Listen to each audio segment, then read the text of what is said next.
joined by Eddy Millis today in his amazing and beautiful set of The Silence 2, The Killing Words. Thank you for joining us today. Yeah, for sure. Thank you for having us in this amazing escape room. Yeah, it's pretty cool.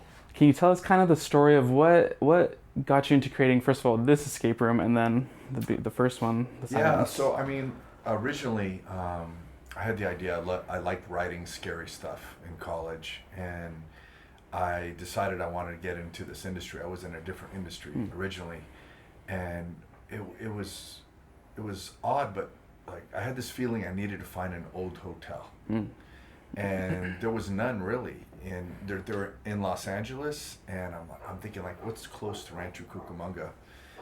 So this sounds crazy, but the very next day I took a drive down here, and there was a for lease sign in the window, and the owner will tell you I went in right away, and I said I want it. And he's like, what are you gonna do? You know, it is 2015.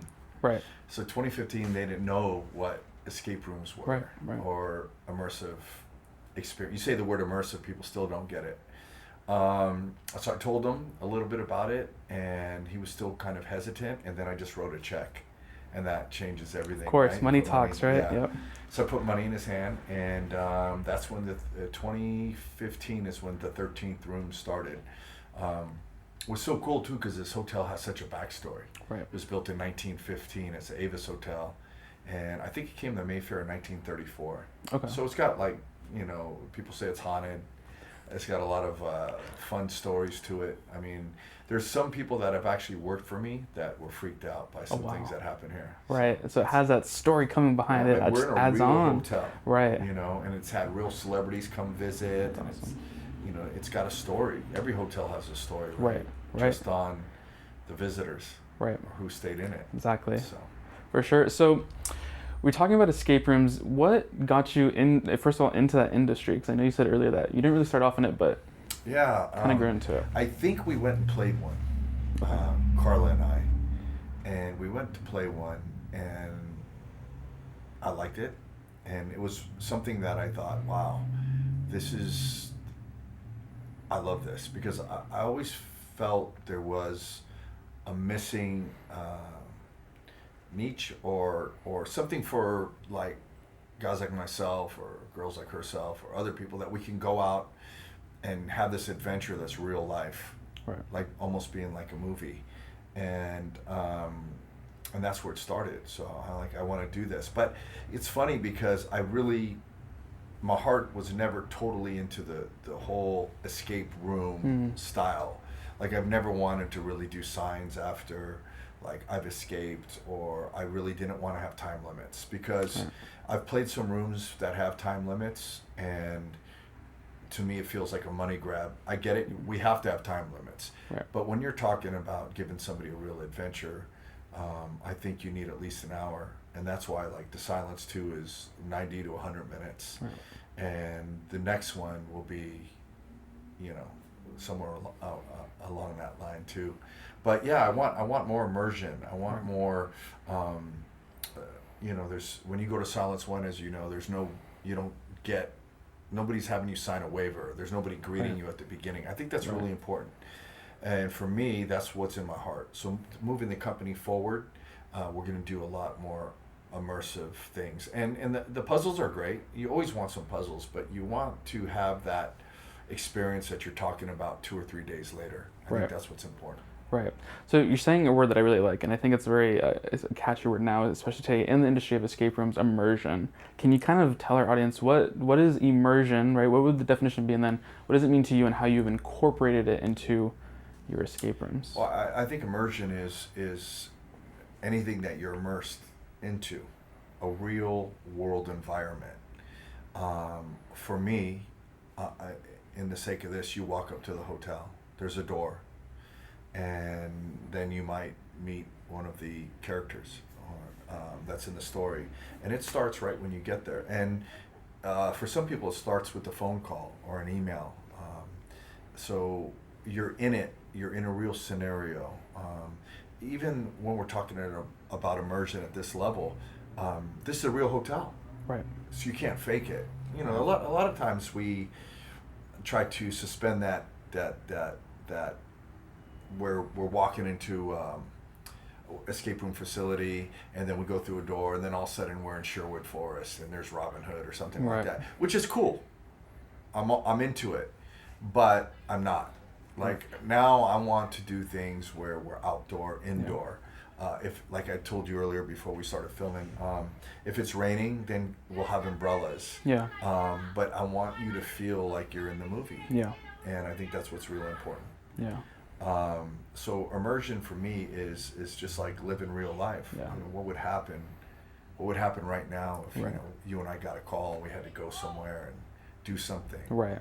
That's what I want to do. Right. And I think something that I've appreciated, and I think I've come to that realization when we first did the disappearing of Emily Myers. Oh, yeah. That was we've done a room where we kind of start outside and it just starts, right? But we Right. were introduced to I think we were introduced to it incorrectly towards like just and it could be just how it's supposed to go, the characters and I won't say the name of the room, but just very rude, very like I heard you, like hold on, and even another then company? another company, yeah. Yeah. And we started off and just like this is how it is, kind of still entering that facility as you mentioned. Then Yeah. like okay, here you go, Right.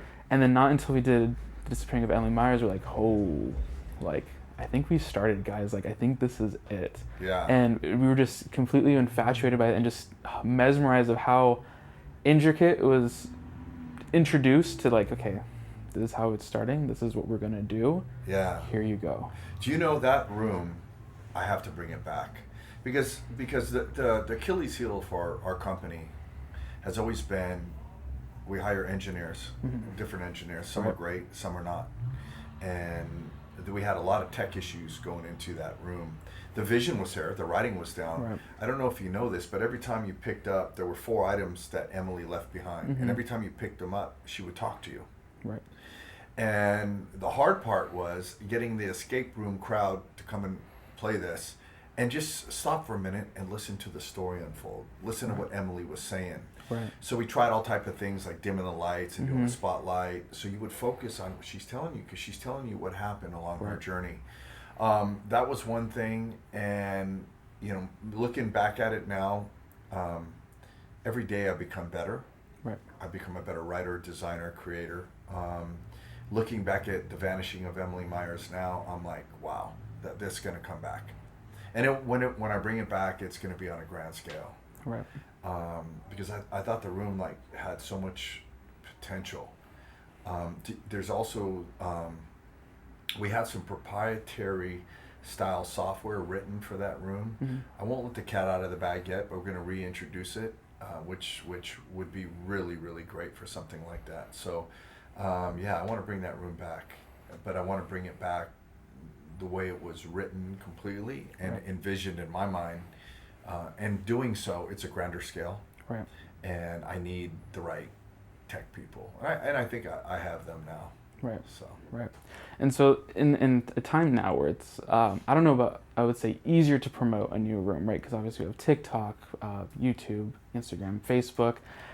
Back then, would you say that was one of your biggest challenges of like, hey guys, like this is a new room? Because even now, I think for escape room enthusiasts, it's Morty, right? Like, yeah, Morty. You want to find a new room? Hey, let me go on Morty, and it's like your exact location, what's around, right? Andy and them did a great job with that. Actually, consulted a little bit for them and gave them some ideas. But he coming into the industry, him and his company and team, they did a fabulous job. That's exactly what the industry needed, right? And they nailed it. So I'm excited. Yeah. Awesome. So, did you grow up thinking that you would be, dabbling in escape rooms, right? Creating escape rooms, doing the story writing, and just making these immersive rooms? I don't know. Like I've had a career change completely from what I used to do to now. But I know it's right because I feel it. And, we talked a little bit about what happened in Invisible Man. Here I am, I took a year to build a room, Invisible Man, and it was a fun room, and I enjoyed it, and it had some elements in it that were pretty creative, I think, but it wasn't, I knew I needed to do silence too. It wasn't in my heart. So what I'm getting to is like, I like scary, I like horror, Did I think I would get into writing or creating escape rooms? No, but I've always been creative. So I wrote, a couple scary stories when I was in college, short stories, and one of them got in this like local scary mag and all that. And I knew that, wow, this is satisfying for me. Yeah. So it was tough to take Invisible Man out of here and then put the Silence 2, but like I was telling you off camera earlier, is that the Silence 2 needed to be at this hotel because that's where it started. Just builds on and builds on. Yeah, and so, I took a loss, or we took a loss financially. We sold Invisible Man to another company, but where could you put in Silence 2? Right. It has to be at this hotel. Right. Yeah. Right. So. Can you kind of walk us through that creative process of, the Silence and just what, I guess, inspired you to continue with the Silence 2 apart from keeping it in the hotel? For me, the story is the easy part. Okay. But conveying the story, what's in your head, to the game, the people that are playing the game. I hate to use the word game. Enjoying the experience. Mm-hmm. The story's got to make sense. Right. It's very tough to have a story make sense in 90 minutes and have puzzles in a scary, terrifying environment. Because puzzles aren't the same. You could take a puzzle that's easy, but in a low light, scary situation, it's not easy anymore. Right. But in the writing process, I definitely have my Achilles heels. Like a lot of times for me, the hardest part was writing the ending. Right. And that's when I wrote the ending first. And I was like, okay, I feel really good about this, right? Right. And you played it, so you kind of know what happens. Yes. And then figuring out like those moments that there's a formula I use. There's a formula I use now. Okay. So, yeah, without giving away too much. Right. Yeah, because these things, like, I would love to give the formula out, but trial and error. When I did Silence 2, I can honestly tell you I worked every day, almost 97 days straight. I took a 4-day break. I traveled to Thailand, came back, and it becomes almost an obsession where you're at home at night and you're like, okay, where do you draw inspiration from? Right? Right. So there's a lot of trial and error. There's a lot of nights where you're frustrated and you're not sleeping because, and I say this in entrepreneurship too, you either care or you're careless. And we really want to deliver the best product possible. Yeah. So we give it 100%. Right. So there's things that, the company, we fall short on, and then we try to fix that. But it's hard. It's really hard to find a formula and write a winning story or a winning experience or a great one. If it was easy, everyone would do it. Exactly. But now I have a formula I think that works, and I try to make sure that I stick to that. Right. Yeah. Right. So, how did the creation of the Silence come to be? Well, we originally had the 13th room, and the 13th room was a ventriloquist that was staying here at the hotel and was performing across the street at the Fox Theater. He was found hanged in the room. That was the original room. Okay. And then at the end, you found his dummy, and his dummy was the one who did it. It was a bit ambiguous. And then we've had other stories, but I felt like there's got to be something different in here. Right. And so I like the idea of a game mechanic where you had to play, but you had to play quiet. You had to play with whispers. You could not talk, because if you talked or you made noise, then it could cost you. Right.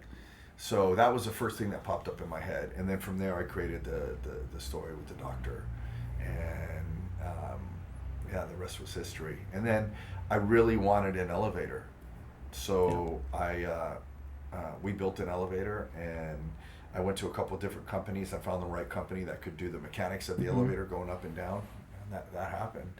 And I said, there's no way I'm going to have people greeted. You're going to walk up to a door, and you're going to start So there were things that I said there's got to be some absolutes from now on Right. moving forward.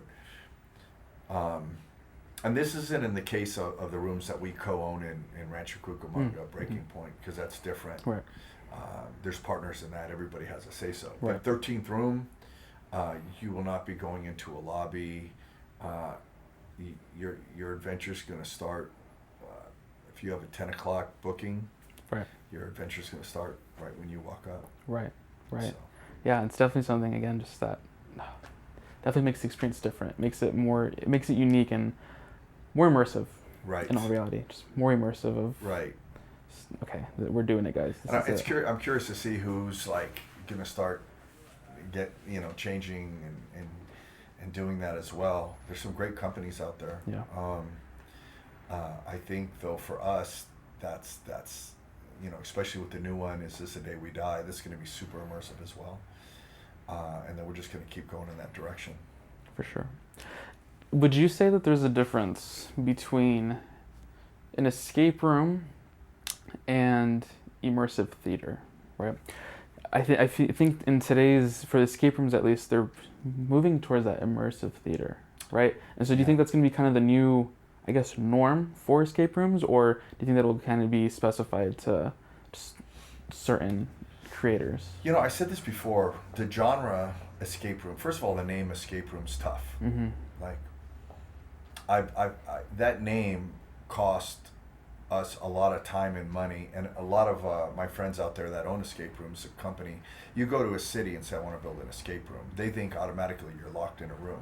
Right. I'm not a big fan of the name. If you look at like mixed martial arts, MMA, Mm-hmm. it used to be called cage fighting. Mm-hmm. And no holds barred. Mm-hmm. That's kind of cage fighting. Well, that's barbaric. Right. No holds barred. Right. And eventually it became MMA. Right. I think for what what we're doing, we need a right name, and the immersive name won't work. I think I read somewhere, I could be wrong, that Disney was spending tons of money to find another word other than immersive, so people would get it. Because you say, hey, what do? I produce immersive entertainment. What's that? Right. So like adventure room, but anything with the room it's tough, because I feel like that puts you're in a room. Right. Why, so I don't know what the name should be. But then again, immersive theater too, I get it, it's called immersive theater, but then when you add theater to it, right away somebody thinks you're sitting in a seat, right, looking up on a stage and seeing somebody do something. So right, I'm not sure we nailed the name yet on what we're doing. But for me, kind of going back, the 13th room, here we are, the name the room, right? But it's always had this, from the reason I named the company 13th Room was it was kind of like this portal into something else, Twilight Zone, if you will. You could go through that door and your adventure right, would be different. right. So right now we're using immersive experiences and stuff like that, but it's going to be tough for people to get it until they get it. I think Right. we have a while to Right. be wondering, what's immersive experience? Right. Am I sitting down doing mushrooms? Looking at some, Right. Right. right? No, yeah. So, I don't know. I think we need. I like some type of like real life adventure type thing. Okay. Yeah. So when you're designing, right? What approach or what do you draw inspiration from to create? I like listening to certain types of music. Okay. There's certain films that I really like that, Mhm. that are in the back of my head that I like, and I like scary, I like horror, but I don't like gore, Okay. and I'm a big fan. Like somebody else asked me like, what's my favorite horror flick, right? I love the original Halloween. Mm. So when they say, okay, what's your favorite part? Well, my favorite part is when Loomis shoots him at the end, and then he goes over to look and he's gone. I'm like, wow. Like that, for me, that right away at the top of my head. I don't,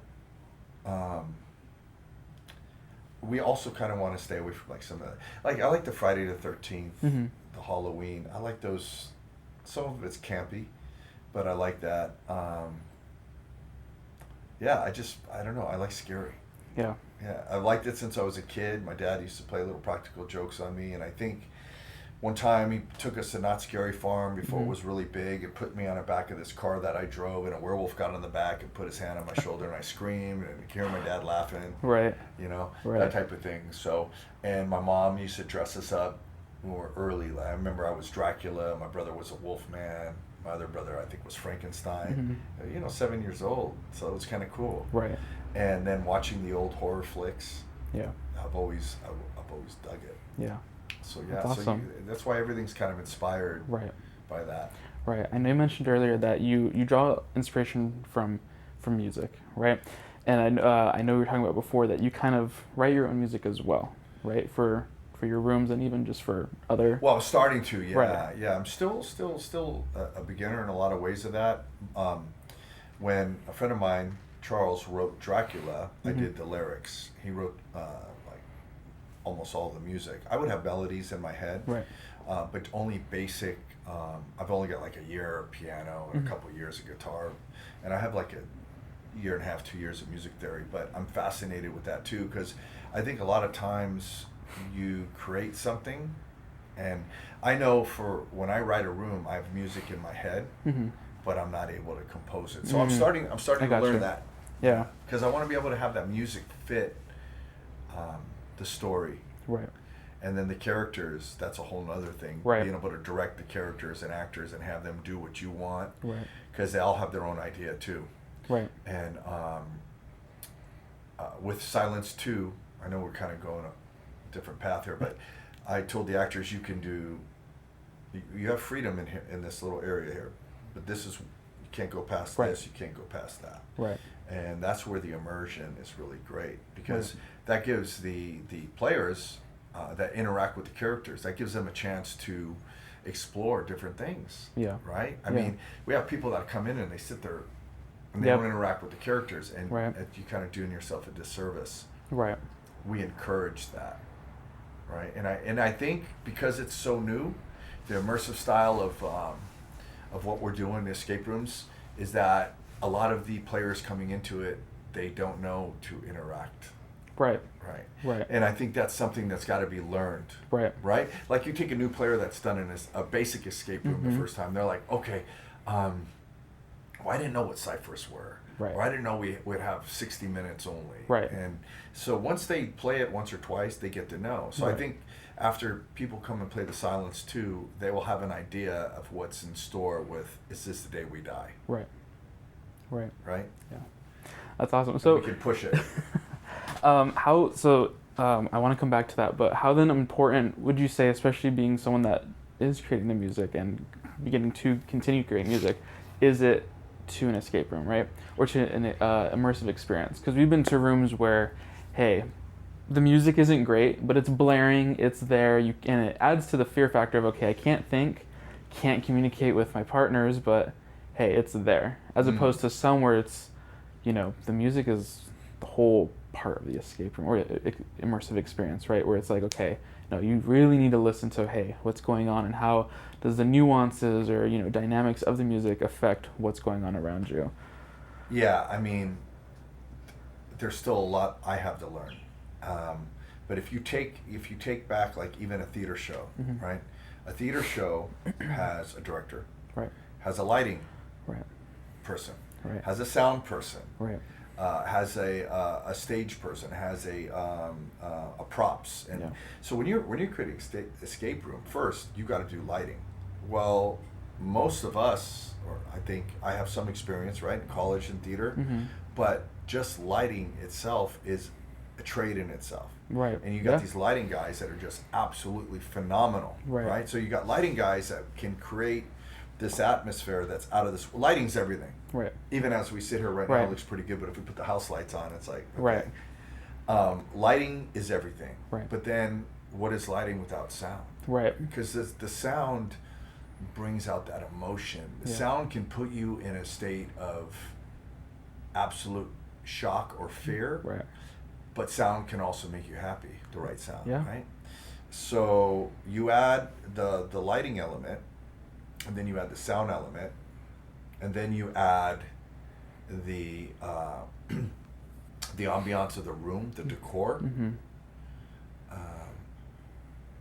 Decor is really important. You have to be careful not to put anything that could throw them off the immersion. Right. You ever see like Somewhere in Time with Christopher Reeve, the old I love not story? know. Okay. Anyway, I won't ruin it for you. But let's say, for instance, you're playing the room and you're supposed to have this old world feel, or it's supposed to be 1950s, and then you see I don't know, a screwdriver or something on the table. Yeah. That's that wouldn't have been there. You know, so Right. screwdriver is a bad analogy, but you see something that doesn't belong. Right. That can throw somebody off. Right. So you Yeah. got the lighting, you got the sound, you got the ambiance, you got the decor, and then the characters. You know. Yeah. So the characters have to be, they're so important for our story, and for us moving forward, because the characters have to be believable, Yeah. relatable, Yep. and have a genuine. You won't know this as a player, but I see it. They have to have a genuine love for what they do when coming Yeah. into work, Yeah. because they're sharing Yeah. something with you, right? For sure. And my goal is, I want you to leave every time you do an experience and you're thinking about it 2 or 3 days later, or you're Right. still talking about it, or you're Right. like, wow. And that's what's so great about the silence, is that, and I know you recently played, is that there's no two experiences that are the same for Right. any group. If you came back and replayed it again, it would be different for you, based upon the choices you make. Yeah. Sure, some of the puzzles are the same, Right. but puzzles are becoming secondary for me, Right. and for the company. I think they're great, but puzzles are really tough, because, you know, when does a puzzle really make sense, right? In any story, Right. you know, you're a mad scientist. If you want to get to my laboratory, then you have to solve of these 12 puzzles, and then you get. But like some rooms that we do, you know, we have to kind of just believe that these puzzles are part of it and exist, but Right. that they don't fit with the story. Right. And I've been guilty of that too, because you want to put puzzles in, but for me, like, when we had a group the other day come through and they were like, "Did we finish? You know, did we solve all the puzzles?" And I'm like, "That's not what this is about. Right. Did you finish? You're alive, you know." So, Right. again, Right. as we move into the immersive style of gameplay or experiences, I think the players will understand a little bit better what they're getting into. Yeah. Because it's new. Yeah.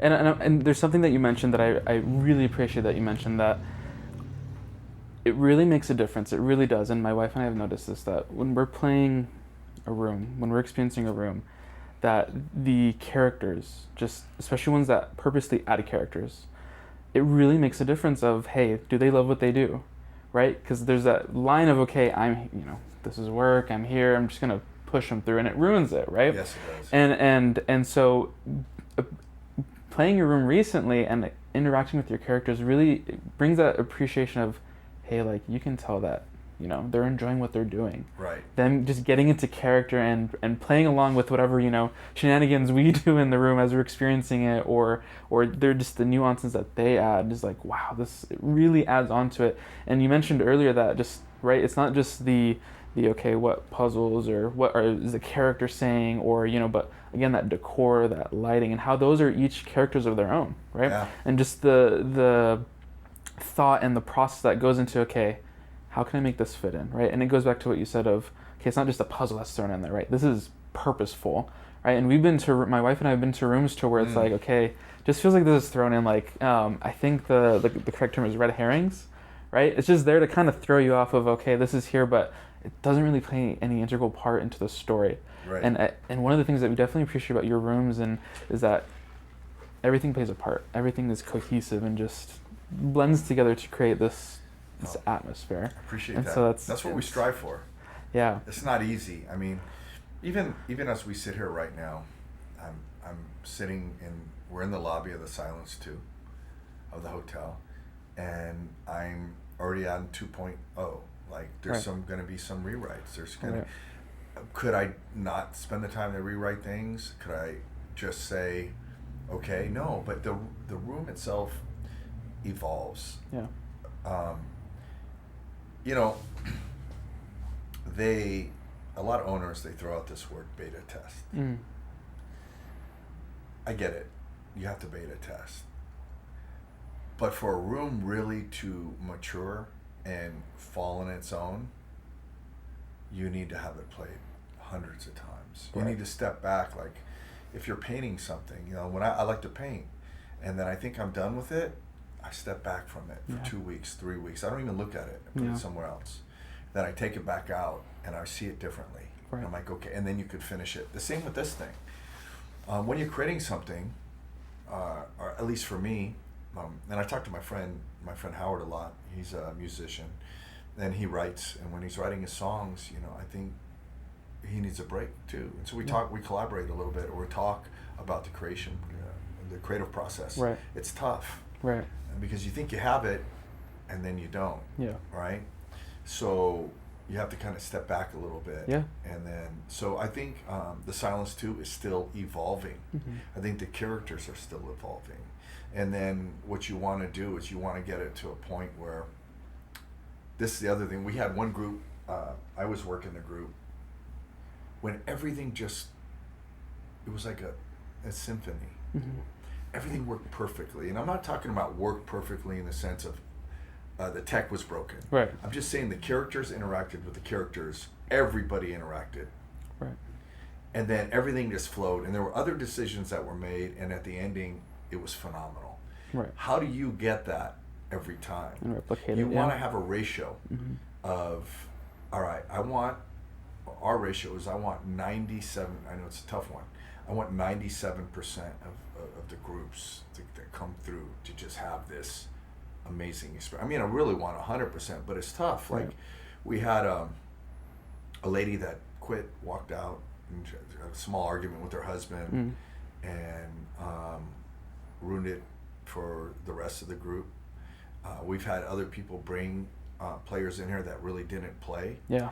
and so if you're only as good as your group too. Yeah. Yeah. You know, a lot of players put pressure on escape room owners and creators, or may say, you know what, it was great, but I kind of wish this and that. But you have to take a look at the group that you bring as well. Yeah, for sure. If you bring a sourpuss, Yep.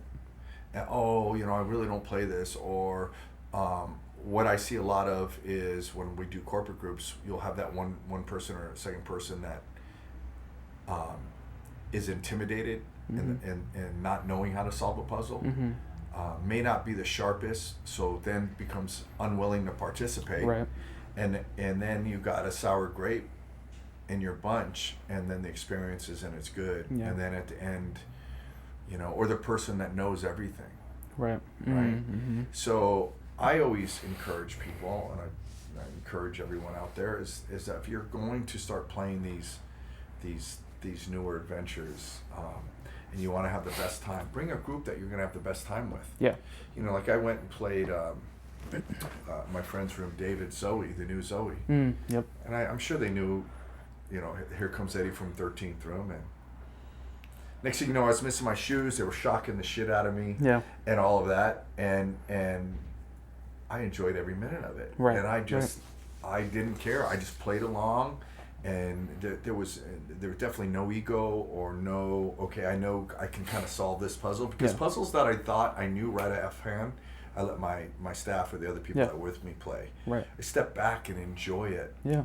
Because that's what it's about. Right. And when you don't enjoy it, and you come in with a certain set of ideas or negativity, then you're not going to have a good time. Right. You got to be Yeah, open. for sure. And I'm glad that you brought that up, that, hey, who you bring, right, is kind of like the saying of, you know, the strongest player is your weakest link, right? Of that, hey, you know, whoever you bring, that's what they're a part of that. I guess the immersiveness of it, right? Right. And me and my wife will do this all the time. We have a person that lives here in California that we'll bring to every escape room because he always just changes his mindset. Like how he is outside compared to when he's in a room, just switches like a switch, and he'll just go along with it and make it so much more enjoyable and fun. Right. Right. As opposed to where there's certain people who are like, yeah, maybe we're not going to invite them to the next room. Maybe we'll just, hold off on this a little bit. Right.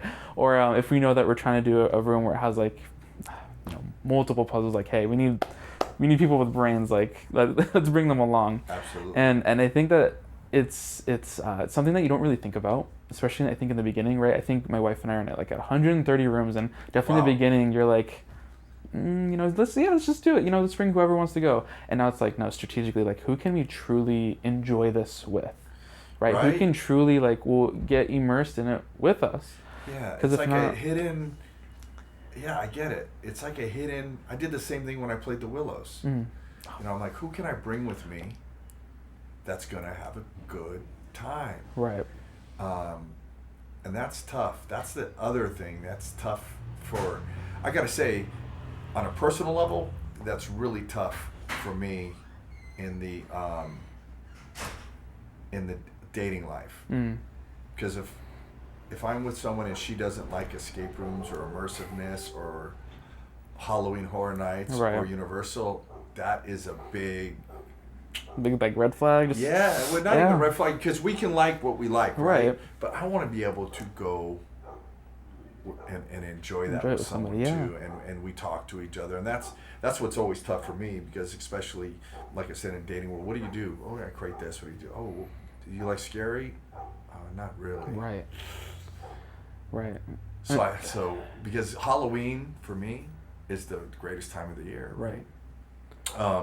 So yeah, do you want to have people that you do these things with that are going to go all out. Right. And I guess you're asking me the questions, but like moving forward, shouldn't we make this immersive? Like, okay, so I want to ask you a question real quick. Yeah. So let's say I have something that I wrote in something, and let's say there's a fountain. Okay.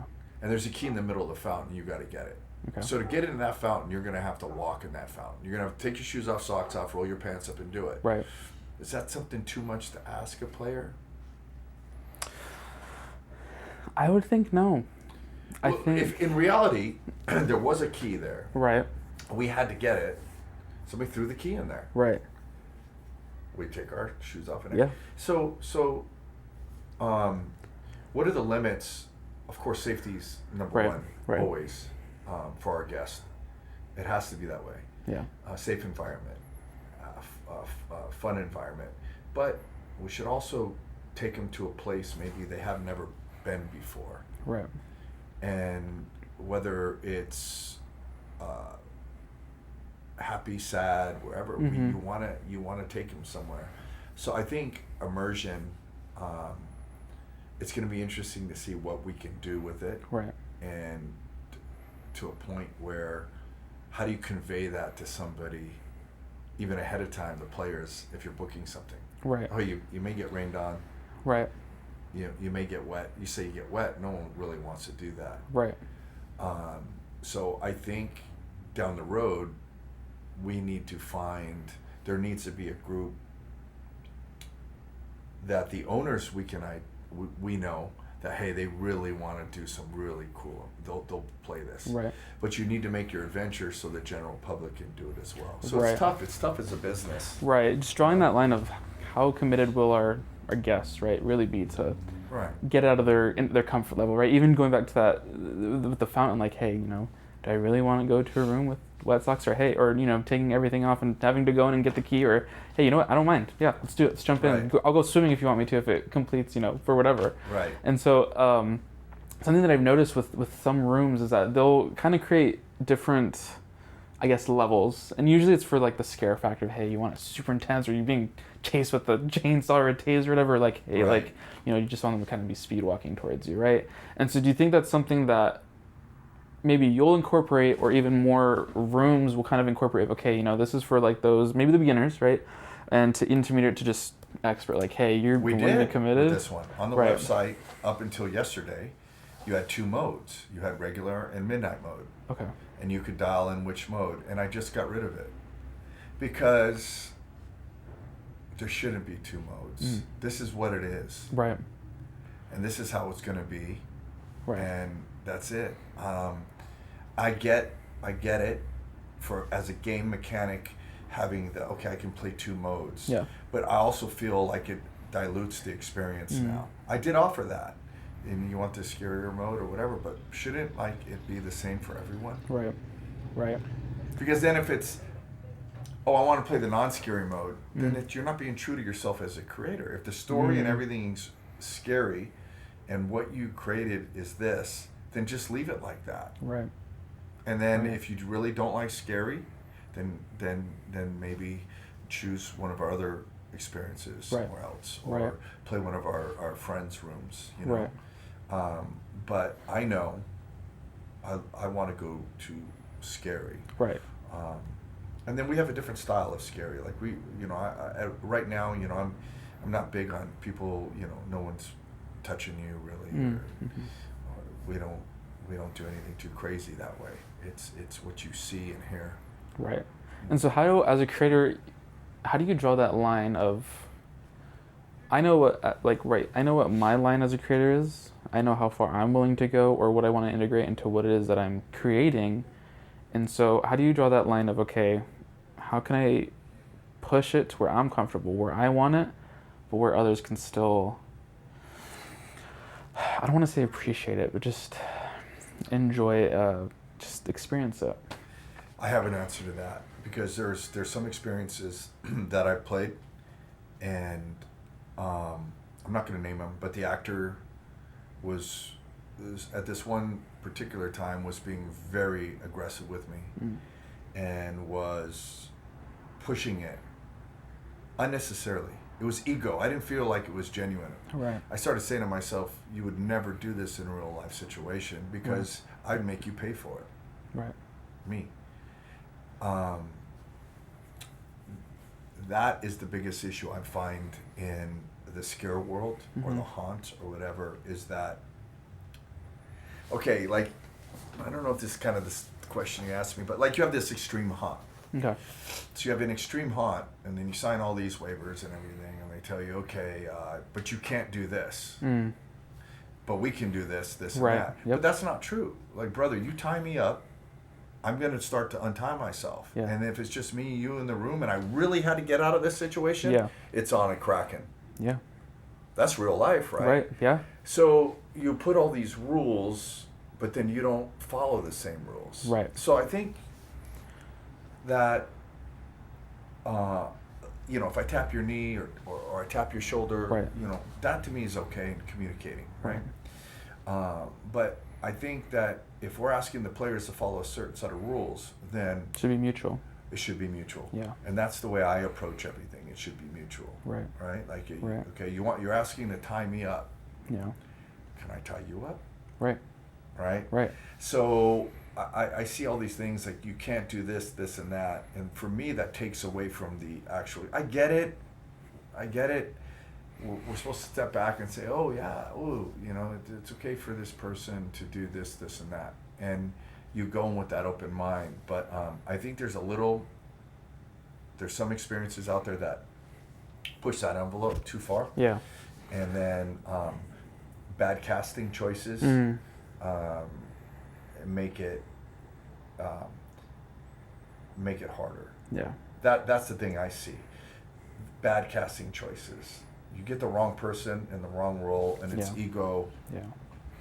Then it ruins the experience. Yeah, for sure. I think from what I've noticed, at least, and correct me if I'm wrong or what your thoughts are on this, it seems that for most scary, right? Because I know there's that difference between scary and spooky, but I'll categorize it as scary in Morty terms. That in order to make it scary, you either need to be completely just yelled at, right? Have some type of touch factor, whether that's, I don't know, some type of pain, right? Or just some type of jolt, or just even just, I don't know, a tap or kind of a push, or take off a shoe or something, right? And and even just doing, how far we are into escape rooms and Mm-hmm. doing many multiple scary escape rooms, it's kind of like, no, you don't need those things, Yeah. right? And so how do you kind of do to where you do make it scary, right? Especially as someone that loves scary movies, like how Yeah. do you incorporate that into what you do? Yeah. Well, right away, if we're sitting here right now doing this interview and all the lights went out completely, Right. um, and then the lights came back on and I was gone, that's kind of scary. Right. So darkness right away, Yeah. darkness, like seeing the unknown, Mm-hmm. um, what you hear, Yeah. sounds, what you see, even sometimes what you smell. Yeah. Um, yeah, I don't think that you have to have this. At least my style is not this big, over the top, in your face Right. type thing.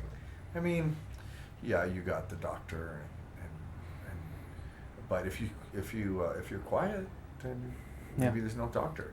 But yeah, so our approach is just different. Yeah. I think it'll stay that way. I don't I don't see ever getting into any of the extreme style Mm. thing. And I'm not knocking it, Right. Right. but I want, again, we want people to have a good time, but we want to push you right to that level. Yeah. Like a difference between a PG and an R movie, Mm-hmm. Mm-hmm. right? So suspense, wondering what's going to happen or when it's going to happen, or even if you know something's going to happen, you just don't know when. Right. Right. That can mess with you. Oh yeah, for sure. Psychological stuff. Yeah. Yeah, and I think it definitely makes your rooms stand apart from all the other Yeah. poor scary rooms. Cool. So That's love good it. to hear. Yeah, I've done some fun ones. Yeah. Um, I've done some fun ones, but as a creator, I still haven't done. I'm trying to now. The new room I wrote, Is This the Day We Die? I didn't write it for um, our clients. I mean, our players or the community. I wrote it for I was like, what would I like to do? Yeah. Yeah. What would be badass Yeah. to do? Yeah. And so I wrote it that way. Yeah. Because I'm a player too. I've done a lot of rooms. Right. Right. I'm a horror fan. I do all this stuff every Halloween. What would I like to see? What Yeah. was missing in this? Yeah. Because I still find in almost everything I've done, there's one element missing. Right. And like say for instance, I recently did a horror room. Okay, I drove down and I walked into this building that was all pretty, and then I met a happy smiling employee, and I Mm-hmm. filled out waivers, and I Mm-hmm. sat there and I drank some water, and then I went to my experience. It's again, you have to be all right. Shut it down now. Right. Play. Yeah. I think for me, I want it to start the minute I drive up. Mm. Right. I want it to start the minute I'm thinking about going. Right. That's what I want. And Yeah. then there's things during the gameplay, if you will, that I want. And that so now I'm creating that and implementing it in what I'm doing, what we're doing. Yeah. Yeah. So So what do you draw inspiration, or there's so many things. How do you even begin? I know you said for one of your recent rooms that you kind of started backwards of the ending, right, and kind of worked Yeah. it from there. What do you draw inspiration to just create, to do the story writing, right? Because that obviously plays a big part into how everything ties together. right. And like you mentioned earlier, it's something that, okay, what do I want to, what do I like, and kind of bring it Mhm. together, right? And kind of that, hey, I'm sure there's obviously other people that are going to enjoy it. And so what are the thought processes do you have when you're writing everything out? Yeah, so I mean, definitely have to have an antagonist, right? Right. Or the evil person or the villain. I start with that, and then why is this person like that? Mm-hmm. What does this person do? What is this person capable of doing? And then I put them in an environment, and then I say, okay. Then I think about it from a players, Yeah. and then just write. Yeah. Yeah. It just pops up. Yeah. Yeah. So what line do you draw then of kind of, I don't want to say being satisfied, but where you're like, okay, I think it's good where it's at? Because I mean, like you mentioned earlier, there's obviously always room for improvement, but how do you draw that line then of, okay, I'm satisfied to where it's at, and not let's move on to the next thing, but I have this idea of, okay, I want to start creating this already, right? I can't. I would love to answer that. I mean, I answer it really. I don't. Every room I've ever created was never what was here Mm. because like I said, maybe tech issues. Right. Maybe because some of the puzzles I created weren't very good. Mm. Maybe needed help on that. Mm-hmm. Um, you need a good team. I think it's hard to be Carla and I do a lot. I mean, I did all Silence 2 by myself. Carla came in after. I wanted to surprise her. Right. And she's a great part of the team and the company, but with the creative process right now, like that's me. And I run ideas by other friends that own companies, and we bounce stuff back and forth. Yeah. But it's tough. It's tough. It's I'm never satisfied. And I'm like, okay, it's good, but it always can have improvement. That's just the way I am. Yeah. And so my goal is to get to the point where, oh my God, this is everything I want. But then you start thinking about your imagination, and then you got to put a cost into it. Yeah. Think about, we have a budget. Right. I had an Invisible Man here, spent a year plus to build that room, opened it, and then sold it and tore it all down and built this. So we lost money in doing so. But it felt better to have the silence here. So I think I'm aiming for that bullseye every time. If I get close where, okay, people are having, during the testing, the people are having a real good time, then I'm like, okay, then we're good. Long as you're having a good time. Right. See, because like right now, you just played Silence 2. Yeah. You had a great time. You're unaware of what goes on behind the scenes. Right. And you have really no idea yet of what also could be. Right. What also can be, or also could happen in this adventure. Yeah. So, long as everybody has a great time and they leave about it, leave feeling they had a good time. That's important to me. I personally think I've never been 100% settled on any of it. Okay. I always see room for improvement. Right. Right. Yeah. Yeah, definitely as a creator, had another guest where talked about, again, what was that line of satisfaction or what milestone can you draw? And her response was, have that milestone, but don't just stop there. Right. Right. Create another one. Right. Because that's just how you improve. That's how you get better. And in this case, she was a singer. And so just creating that milestone and just hitting it, but hey, create another one to improve on it. Mm-hmm. And I think that's just important for any creator in general. Just, hey, like, keep getting better, right? And just kind of how you mentioned earlier, right? You did Invisible Man, but hey, you had a vision of, hey, this is what it is, or this is what I want it to be. So let's do it, right? And obviously, the money part's a big factor in it. But hey, sometimes you just gotta take that risk, right? What is it? Bigger risk, bigger reward. Yeah. Carla's really good at balancing me out. Like, I'm like, okay, I want to open. She goes, no.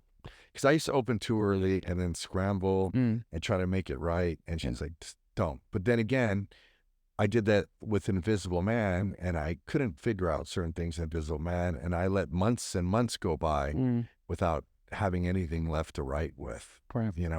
What's so cool about this new open world feeling, what I'm putting into the new rooms is that I can create this environment and a story and these characters, and you can come in and interact with them and make it event. It was great. Right. And so that's right. Almost like the there was a book series. I can't remember what it was called, but you Choose your own. yeah, you kind of choose your own path, and it changes the outcome every single time, right? Um, and it kind of differentiates from, or it does differentiate from, okay, level one, level two, level three. Now it's no, this is what it is how it's designed, but you can still kind of make it your own.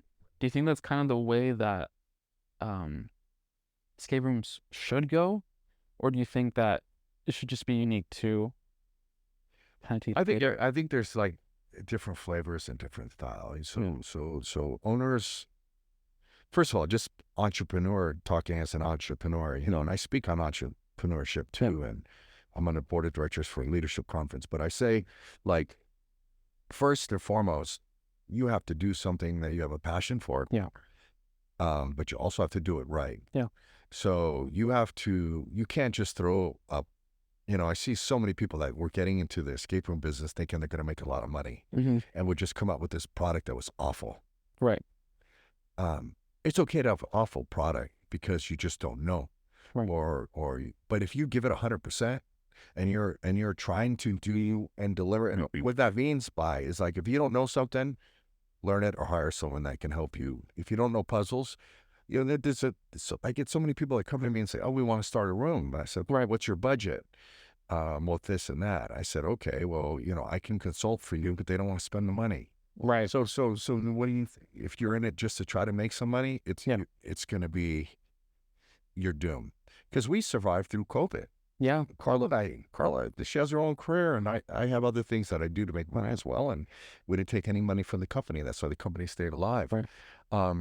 But you have to care about what you do, and you have to do it. So if there's people that just want to build a good escape room, through traditional style of 60 minutes, hold the little card saying I escape, then do that. Yeah. If you want to mix in a little immersion, then do that. There's going to be companies out there that right away say, we're past time. No, we're good. We're good. Okay. Yeah. That was slick way you looked at your watch. Thanks for calling me out. There's companies out there that are going to stick to that formula. Yeah. And the other thing is, every time you have a character in your experience or escape room, it costs money. Yeah. Silence has 4 characters. Yeah. So average owners out there are going to say, "Oh my God, I'm spending this much more hourly to have this person in here." And if you're worried about that, then you shouldn't be in business, because it's like, I always joke around, I'm not Mexican, but I love tacos. I think they're one of the greatest things on earth. And I could open up a taco stand and be number one because I understand the business side. I'm in cleanest restrooms. Right. Yeah. I would have the cleanest restaurant. I'd have the best customer service. I'd have phenomenal product. It tastes great. And the right marketing and advertising and everything. It's not hard to be successful. You just have to care, and you have to do it right. So for me, for Silence 2 to be right, it has to have these characters in it. Right. Otherwise, it's not going to work. Right. For Is This the Day We Die to be right, it's got to have these elements in it. Yeah. Otherwise, in my mind, it's not going to work. So sometimes you have to think about that too. Right. You have to think about, it's not, nothing should be a money grab. You should have passion in what you do, and you should deliver a good, solid product to your customers. Right. Right. So then you kind of spoken on it already, but how big then do you think that money factor, and not even just that money grab, but that money hindrance, right? Especially out in California, where a lot of things are super expensive to begin with, right? But then how big of a roadblock do you see that in the escape room community? Well, I think it's in any business. Right. If any business, you have to have a plan. Yeah. And you have to have finances. And if you don't, and you can't do it properly, then you're not able to. So I get asked all the time. I mean, which is getting away from the escape room topic, but like, you have to work. And if you have to do 1 or 2 or 3 jobs, save up money. Yeah. And then you can start your first room, then that's what you have to do. Right. I'm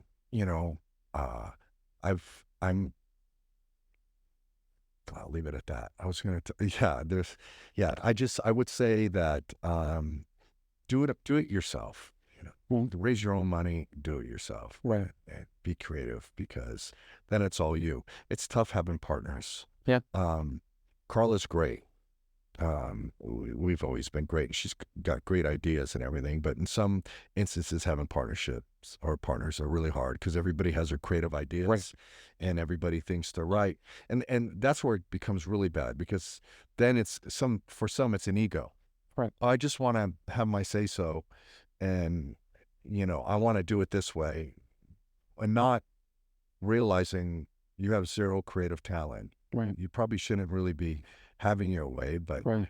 because you are part of this, then you have to do it that way. Can you imagine doing a painting, or I'm painting, and I have this vision, I'm painting this portrait, and then someone else comes in and says, oh, I think the eyes should be like this or this or that. It ruins it. Yeah. So I say, if you have a lot of passion and you like to write and you want to create and you want to develop stuff, then do it. For me, puzzles sometimes is I have a style of puzzles I like to do, but I know they can be bigger and grander. So I'll bring someone in, or hey, what do you think about this? Then I'll collaborate with someone. But it's collaborating is great. Having someone else change something, or that your vision, say, do it by yourself. Right.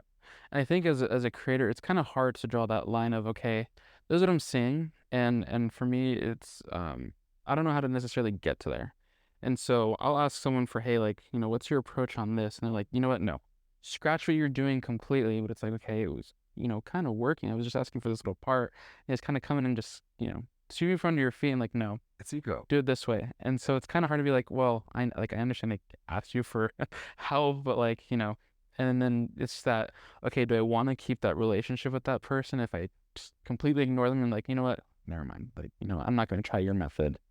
And I think it's really coming down to knowing the individual too. Yeah. And it's this individual, like, for me, I'm spending a lot more time surrounding myself with like-minded, Yeah. same level, Yeah. people I respect, Right. people that I can talk to, and Yeah. they listen to me and I listen to Yeah. them. That's important, and that's where we're moving. I'm going to be doing some collaborations here soon with Tommy from Stash House, and we've put together a pretty cool little team. And so we've got some things that are happening. Right. I've been talking a lot with the guys from Doors of Divergence about doing some things. They're out of New York. And so it's really like surrounding yourself with other creative people that understand it. The business side is one thing. Right. The creativity is a whole nother thing. Right. There's a lot of people that just open up escape rooms just for business. Yeah. And buy ready-made games. I get it. That's your thing. That's great. That's a business. Right. But the creative process, if you're not, if that's something that's not a strength of yours, then you need to bring other people in or step back and let other people handle that. Right. I like what you said earlier of like, just you want to surround yourself with like-minded and just people that kind of build each other up. Right. Obviously being realistic, but still kind of like not just completely shutting down, but building you up. Right. And what advice would you give then to those that are wanting to begin creativity on whatever outlet that may be, and just are hesitant of asking for advice, tips, whatever you want to call it, from other creators? Well, iron sharpens iron, like you just said. I'm Right. a big fan of that. But write down whatever you think. Write what you want, and then write it. And then people that you respect and look up to, ask them their advice of it. Right. You read a story about a butterfly that becomes a vampire, and write it, and then give it to people that you respect. Yeah. That you respect their opinion, that respect you. Yeah. And understand that hey, I'm trying to do this, but also encourage you. Right. Yeah. It's a fine line, because you also need those checks and balances. Yeah. A butterfly becoming a vampire. Interesting. Right. Right. But The other thing is you can't fall in love with your ideas so much, which is the biggest problem of everyone I encounter Yeah. beginning entrepreneurship. They fall in love with, I remember I was speaking on a panel one year, and this girl came up to me after I spoke, and she's like, I'm going to start my own clothing line, Mhm. and it's going to be charitable for women.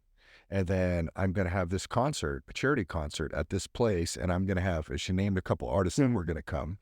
And then we're going to raise money.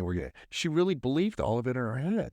Like I said, well, who's going to set up this staging? And Right. the artists, let's say they did agree to do it for charity, you still have to pay their cost to get there. I mean, Yeah. there's a degree of delusion, Yeah.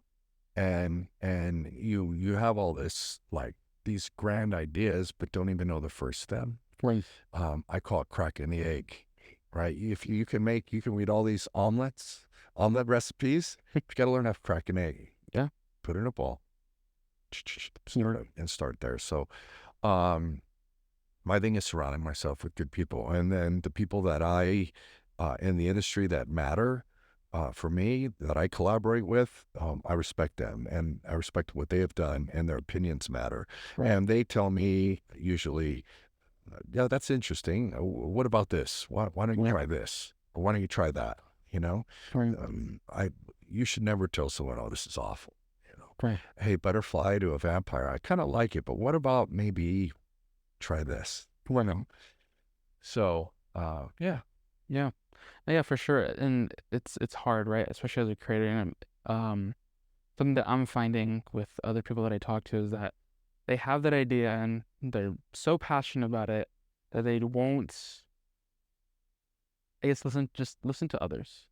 I mean, and it's not just, hey, you don't want to listen to me, that's fine, but like, and like you mentioned, talk to other people, right? Don't just go to the person that you know is going to hype you up or build you up, no matter what the idea is, right? But having that, someone that you know that will be, I guess, I don't want to say nice, but honest, right? But I guess in a nice way, right? Yeah. I mean, look, also, you're going to get to a point in life, I think, once you become seasoned in whatever you do, that you're going to do it your way, right? Because you know it works and it's effective. The beginning stages are rough, but you have to take in, what your customers are saying. You have to take in what maybe some of your loved ones are saying if they come through and play, and you have to be willing to learn and listen, make those changes, and you start hearing that constantly getting better and better. Yeah. You never really master anything. We're always learning. I listened to a podcast by Malcolm Gladwell, and it was on, talked about Elvis Costello and how he reiterated a song. But the one that really got to me was he talked about Picasso. Picasso was an instant genius, right? Recognized when he painted. But Cézanne reworked his paintings over and over and over. Iterations. Right. That's my style of creating stuff. There's no instant genius. Well, maybe one thing or two thing might be kind of cool. Right. But I iterate everything from once I have a general story and I create something, then I try to make, I break it down into scenes, opening, mid, and then ending. How can I make this better? I mean, the ending of this was tested 2 or 3 different ways. Gotta make it better, better, Okay. better, better, Yeah. better. Yeah. So you constantly iterate. Well, I do, and strive for excellence. Yeah. So as a person that's your creative approach, how do you also make sure to make it unique to your own, right? Because I mean, if you told me, hey, I iterated this from this and this, I wouldn't have gotten that because it's so unique. So how do you also implement that into your creative process? I think people are getting to know now, right? I mean, wouldn't you say you played all of our rooms pretty much, right? Let's see, 1, 2, 3, probably about 3 of them. Are you kind of seeing our style? Yeah. You kind of know what we're about or what we're capable of doing. And it's interesting now because recently posted up about the new one, and people know already. Yeah. They kind of know. So that's the idea, is that I have wrote some really fun, like fantasy style tales, but I don't think that's going to happen anytime soon. I think when you go 13th room, you're kind of going to know scary, horror, suspenseful. Yeah. Those are going to be the themes and the tones Yeah. of our rooms. Right. Yeah. Right. It's not that I can't write, Mr. Grasshopper's, fun fantasy adventure. Was I have, and I love that. But right now, I feel, I just love scary. Yeah. And um, I try to, in life and in writing and creating, I feel like you're in a bubble.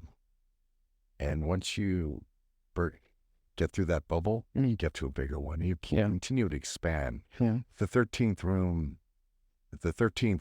environment, we're expanding. Yeah. My thinking process is expanding. What can I do? What can I do within reason? Right. Within budget? Right. How far can I take this thing? I mean, I have another one I wrote, but it's like a 6-hour adventure. Oh, wow. Yeah. And then I have one I wrote that's an overnight, you literally go, you get on a boat to somewhere and stay overnight somewhere. And I mean, that's a real adventure. Right. Right. So That's awesome. But you have to have you have to have the right customer base that will Yeah. spend the money to do that. Exactly. And they're out there. Yeah. Yeah. Is there anything in your creative process that is kind of ritualistic for you of being able to evoke or inspire your creativity, right? Because we obviously have that time of, okay, I don't know what I'm wanting to do, but you know that, hey, if I do this or if I go back to this thing, it can even be something, I don't know, drinking a cup of coffee, like, hey, kind of gets everything running. Is there anything for you that falls along those lines? That's a great question because I had to think about it for a second. I cannot finish writing a room until the decor is done. So you look around here, when this was all done, it was pretty much written, but then I put the right lighting on, the right music, the sound. I walk through it. You feel it. You look at the nuances, and it draws inspiration for me. It's like imagine putting yourself into like when Disney had Tower of Terror. You're just hanging out in that lobby and there's nothing you can come up with. It's easy to do sitting in your living room next to your dog. I think not easy to do, but you can do it, but it doesn't work for me. Right. And I know this moving forward, that I cannot finish. If somebody asks me, hey, Eddie, can you write a room for us? I can, but I can't, I don't think I can totally finish it until I'm in that environment. Right. I want to feel it, and I want to look and, that's what gives me inspiration. Yeah. The environment. Yeah. That's awesome, for sure. Yeah. Is there any advice for those that are wanting to get into creating escape rooms, right? To just kind of where to start? I mean, you got to come up with a business plan. Like any business, you got to come up with a business plan. You have to set goals, realistic goals, short-term and long-term. Yeah. You have to, because you can't put the cart before the horse and say, okay, I'm create an escape room and it's going to be a pirate adventure. All right, right. It's your pirate adventure, but that can only come to fruition, your pirate, if you actually have a plan, a business plan. You need a location. Right? You need a location. You need a company. You need to decide if you're going to be, what your company structure is going to be. Corporate, LLC, sole proprietorship, any of those things. Do you have the funding? Right. And you have that proper funding. Well, what's it going to be? Well, you have to create a worksheet. It's going to cost this much, this, and that.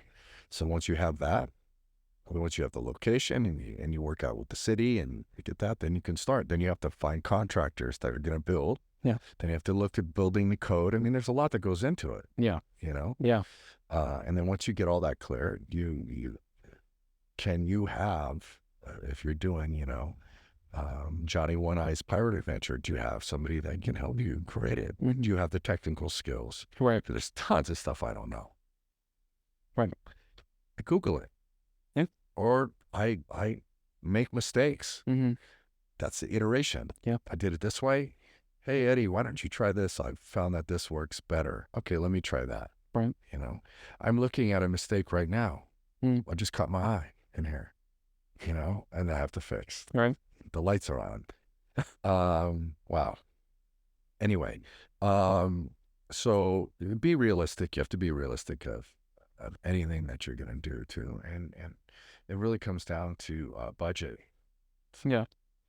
Is there any milestone that you think as a creator, wanting to get into escape rooms that someone should have? Everyone's milestone's different.